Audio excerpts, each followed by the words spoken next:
நண்பர்கள் அனைவருக்கும் வணக்கம். இன்னைக்கு நம்ம இந்த வீடியோல மின் நுகர்வோர்களுக்கு தமிழ்நாடு மின்சார வாரியம் மிக முக்கிய புதிய தகவல்களை வெளியிட்டிருக்காங்க. ஸோ அதை பத்தி தான் இப்ப நம்ம பார்க்க போறோம். தமிழகத்தில் மின் கட்டண உயர்வு குறித்த அறிவிப்பு கடந்த மாதம் வெளியிடப்பட்டது. ஜூலை மாதம் முதல் மின் கட்டண உயர்வு அமலுக்கு வரும் என்று மின் வாரியம் அறிவித்திருந்தது. இந்நிலையில் ஜூலை மாதம் மின் கட்டணம் செலுத்திய பலருக்கும் இதர கட்டணம் என்ற பெயரில் தமிழக மின் வாரியம் சார்பில் கூடுதல் கட்டணம் செலுத்தும்படி SMS அனுப்பப்பட்டு வருகிறது. இது தொடர்பாக விளக்கம் அளித்துள்ள மின்வாரிய அலுவலர்கள், ஜூலை 15ஆம் தேதியில் மின் கட்டணத்தை உயர்த்திய தமிழக அரசு ஜூலை 1 முதல் இந்த கட்டணம் கணக்கில் எடுத்துக் கொள்ளப்படும் என்று கூறியிருந்தது.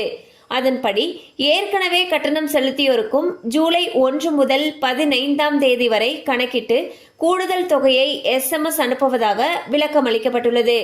ஸோ பாத்தீங்கன்னா உங்களுக்கு மின்சார வாரியத்திலிருந்து ஒரு SMS வந்திருக்கும். அதாவது கூடுதல் மின் கட்டணம் செலுத்தும்படியான ஒரு SMS வந்திருக்கும். ஸோ அது ஏன் வந்திருக்கு அப்படிங்கிறதுக்கு விளக்கம் கொடுத்திருக்காங்க.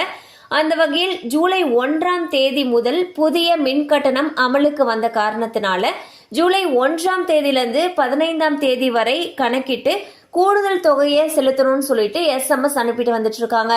கண்டிப்பா அந்த அப்டேட் உங்களுக்கு பயனுள்ளதா இருந்திருக்கும் நம்புறோம். மேலும் இது போல அப்டேட்ஸ் உங்களை உடனே ரீச் ஆகணும்னு நினைச்சீங்கன்னா நம்ம சேனலோடு தொடர்ந்து இணைந்திருங்கள். Thank you for